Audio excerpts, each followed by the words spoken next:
Assalamualaikum warahmatullahi wabarakatuh, and hello there. In this video, we'll be reviewing this book right here, Peninsula, A Story of Malaysia, written by Rehman Rashid and published by Fergana Arts and IniAnwarHadi. Non-fiction, this book is 291 pages long and is about both the history of certain places and people of Malaysia, as well as the personal history of the author himself. The way the author does this is interesting because he goes in and out of telling both these stories so seamlessly. It would sometimes feel like both these stories are being pushed by the writing at the same time. One would expect as much from a seasoned writer such as himself, having won multiple Journalist of the Year awards as well as having written 3 other books. In this book, the author goes about telling the history of Malaysians from well before independence to the present, and he seems to take his sources seriously with a substantial bibliography at the back of the book. Among other things, he talks about certain parts of the history of the political party UMNO, of all the prime ministers of Malaysia, about the effects their policies had in shaping the country, and his personal encounters with some of them. He also talks about the opposition parties in Malaysia, what they've done with what they had, as well as his personal encounters with their leaders. Besides that, he also opens up about his personal life, about his marriage with a non-Muslim and what that felt like, about how that marriage was the only decent thing to have ever happened to him, about being fired from his job, about his travels abroad, about his batchmates and how they've turned out to be very successful Malaysians, and about what they've been doing in the country, etc. There are many things that I like about this book. I like how he went about telling this story by not turning the history of the Malaysian Peninsula into a, textbook kind of reading, but making it seem like we were listening to a guy who has lived through a lot, and he was telling us about his observations, what he's thought about,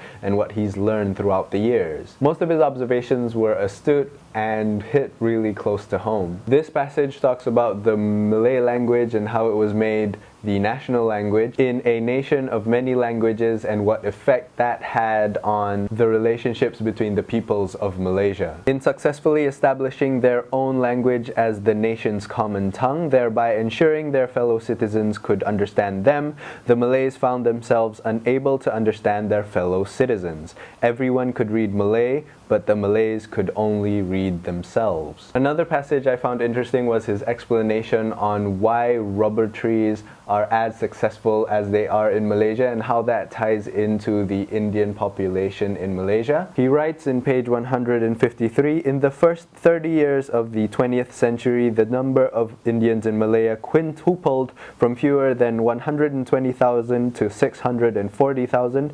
There were 2 reasons for this sudden massive influx: the First World War and rubber." These things aren't necessarily what I was taught in school, and even if I were, I have come to forget them. So to be able to read about them again was great because it allowed me to, 1, feel more connected to my country's origin story, and 2, get a better understanding of why Malaysia is what it is today. Besides that, I like that the author shows deep knowledge of and respect for the Orang Asal of Malaysia by spending a whole chapter writing about them. On page 175, he writes, "There were about 150,000 Orang Asli in Peninsula Malaysia at the dawn of the 21st century. The collective term by which they were known, native people, was only coined in 1960. Prior to that, the 18 indigenous tribes of the peninsula, including the Jahai, Semai, Senoi, Temiar, Batik, Jahut, Cek Wong, Mahmeri, Semok, Semelai, and Temuan had no collective name. The names by which they were known by outsiders in olden days do not bear repeating here,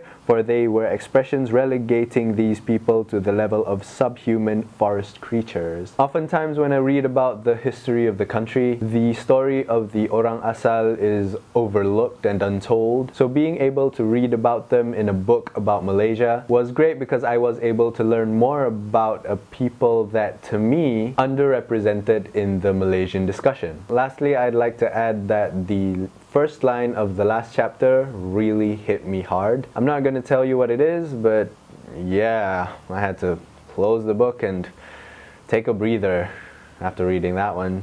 Ooh. There isn't much to dislike about this book, but if I had to say something, this book isn't the most accessible of books in terms of the writing. A lot of words that are used in this book are uncommon words and made me personally feel real bad about my English proficiency. I had to keep my dictionary app open the whole time I was reading this book. But of course, the author is under no obligation to dumb down his writing just to accommodate the likes of me, and I understand that. I'm still glad that he wrote the way he did because his voice really shone through. Still, it was no easy read for me. I would recommend this book to whoever has read his previous book, Malaysian Journey, that was published in 1993. I actually think it would be better if one read that one first before reading this one. I myself shall be on the lookout for that book because I think it would be a very enriching reading experience. I would also recommend this book to whoever wants a history of Malaysia that is both personal